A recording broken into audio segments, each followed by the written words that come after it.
Salut à tous! Ah, le foot, le foot, le foot, le foot, et c'est mystère, et c'est toujours pareil. Des résultats qu'on ne voit pas venir, quand on voit normalement la différence des équipes, et c'est arrivé, encore une fois, avec ce Barça, qui avait une chance, là aussi, importantissime, de pouvoir passer leader du championnat avec ce match en retard. Depuis un mois et demi, l'Atlético, qui avait 8 ou 9 points d'avance il y a un mois et demi, a perdu toute son avance. Et une victoire avec ce match en retard, le Barça passait leader avec un point d'avance. Qu'est-ce qu'ils font?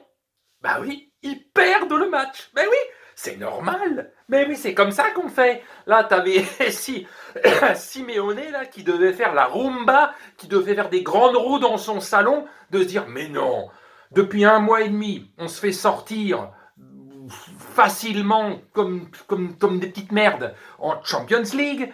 On avait 8 ou 9 points d'avance en championnat il y a un mois et demi. On n'a plus rien. Et non, et non, et non, le Barça n'en a pas profité. C'est le résumé un peu du Barça toute la saison.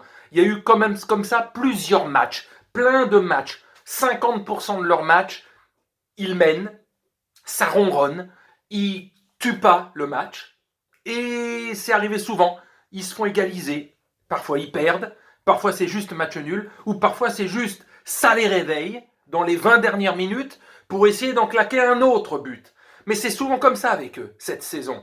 Ça ronronne pendant 20 minutes, 25 minutes, ils se mettent pas à l'abri, et voilà. Et puis, bon, la défense.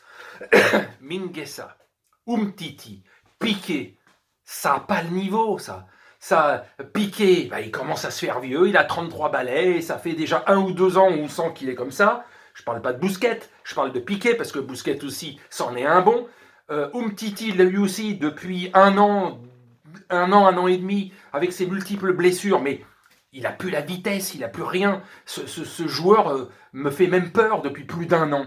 C'est vraiment un joueur, tu te dis, même 2 ans, ça fait même 2 ans que ça dure. C'est un joueur qui joue régulièrement les passes en retrait. C'est pas un joueur qui va vers l'avant, c'est souvent en arrière qui joue. Et depuis quand même 7 saisons, voire même une partie de la saison dernière, le nombre de conneries qu'il fait, parce qu'il a plus la vitesse, parce qu'il a plus le coffre, il a plus le physique pour jouer à ce niveau-là, c'est terrible. Mais quand tu as une défense comme ça, qu'est-ce que t'espères? Cette défaite n'a pas, malgré tout, terminé le championnat. T'as l'Atlético qui a 73 points, t'as le Barça et le Real qui sont à égalité deuxième avec 71 points, donc tout est encore jouable. Même le Real, grâce à tout ça, grâce à la défaite là, le week-end dernier de l'Atlético, grâce à cette défaite du Barça, le Real est encore en course pour le titre. Alors qu'on se disait, avec ces 2 matchs nuls sur les 3 derniers matchs, c'était quasiment mort. Mais non, puisque devant ils font n'importe quoi. L'Atlético il perd quand il faut pas, même le dernier match, le Barça il fait la même chose. C'est comme en Ligue 1. C'est pas le même niveau de foot, mais c'est comme en Ligue 1.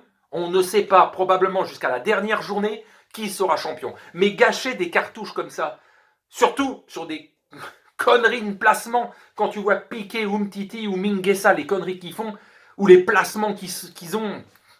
Parce que Grenade, on va pas dire que ça a joué de manière extraordinaire. Oh là, ils ont dominé. Non, c'est 2-3 occasions qu'ils ont eues sur 2-3 conneries faites par la défense du Barça. En résumé, le Barça, la Grenade vous a pété à la gueule. La Grenade vous a pété à la gueule. Voilà. Et donc, c'était, il y a un mois et demi, inespéré de pouvoir remporter la Liga. Inespéré. Vous aviez 8-9 points de retard sur l'Atlético. Vous aviez une chance de passer premier. Et si vous conserviez cette avance en faisant que des victoires, vous étiez champion d'Espagne. Parce que j'ai l'impression de parler au passé, quoi. Parce que rien n'est perdu. S'ils battent l'Atlético, ils passent quand même devant. Mais pendant ce temps-là, le Real Madrid, lui aussi, il a à nouveau sa carte, puisqu'il n'y a que 2 points d'écart. Ils ont remis en jeu le Real Madrid. Donc Zizou, il peut remercier tout le monde. Et l'Atlético et le Barça, parce que même avec leurs 2 matchs nuls sur 3, là, de ces derniers matchs, ils sont encore en course. Un truc de malade. Un truc de malade. Bon, allez, sur ce, je vous salue et je vous souhaite une bonne nuit.